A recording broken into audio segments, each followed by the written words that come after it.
Sa puntong ito, makakausap naman po natin si Manila 6th District at House Committee on Human Rights Chairperson Bienvenido Abante Jr. hinggil sa paglilitis sa ikalawang Pangulo. Good afternoon, Benny, and welcome sa 13 sa tanghali. Hi, Greg. Magandang hapon. Magandang hapon po sa lahat ng mga tagapanood, tagapayin ng IBC 13.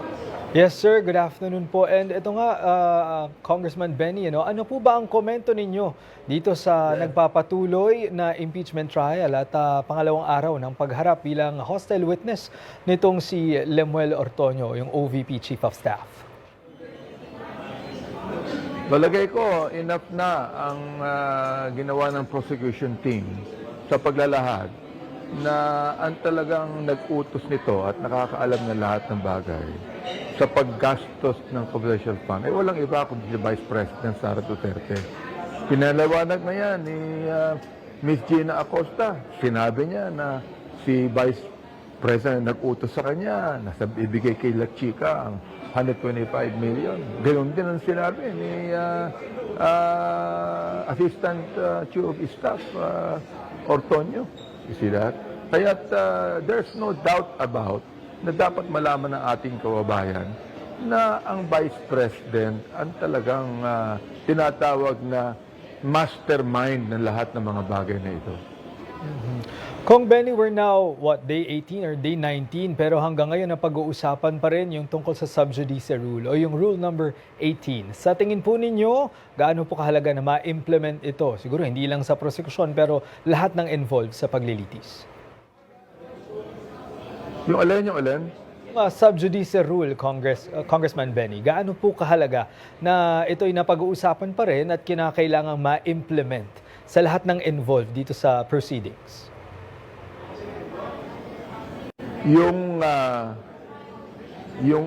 prosecution? Sub judice rule, Congressman Benny, yung tungkol sa Rule 18 na saying na dapat hindi pinag-uusapan yung merits ng kaso outside of the proceedings. Gaano po, sa inyong palagay, gaano po kahalaga na ito'y nasusunod ng ating prosekusyon, depensa at ng iba pang involved dito sa mismong proceedings? Actually, ang unang-unang guilty diyan sa judice, yung defense lawyers. At the thing is, hindi na kinakailangan ng defense lawyers na magsalita at magsalita. Lahat ng DDS nagkasalita na automatically yan. Ang kinakailangan naman sa akin, malaman ng taong bayan ang mga nangyayari. I hope na ang panalangin ko is that the senator judges will really appreciate the evidence, mga ebidensya na binigay ng prosecution team. Napakarami ng ebidensya 4 na yan no? So, sa akin, ang aking lang panalangin, tapusin na yung politika dito. Ating pag-usapan dito, ano ba yung mga ebidensya? Totoo ba lahat yan? Mga ebidensyang yan. Talaga bang ang Vice President may mga ginawa na bagay na dapat siyang ma-impeach? Yan dapat malaman ng taong bayan.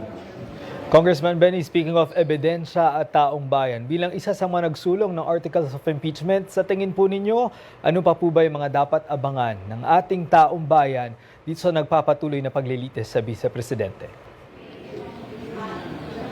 Actually, bilang pag-endorse ko sa fourth impeachment complaint, nakita ko naman lahat ng mga bagay na nangyayari. At I endorse it with the belief na talagang dapat ang Vice President natin managot. Managot po. Ang pananagot po niya na ma-impeach ng impeachment court ay pananagutan niya sa taong bayan yan.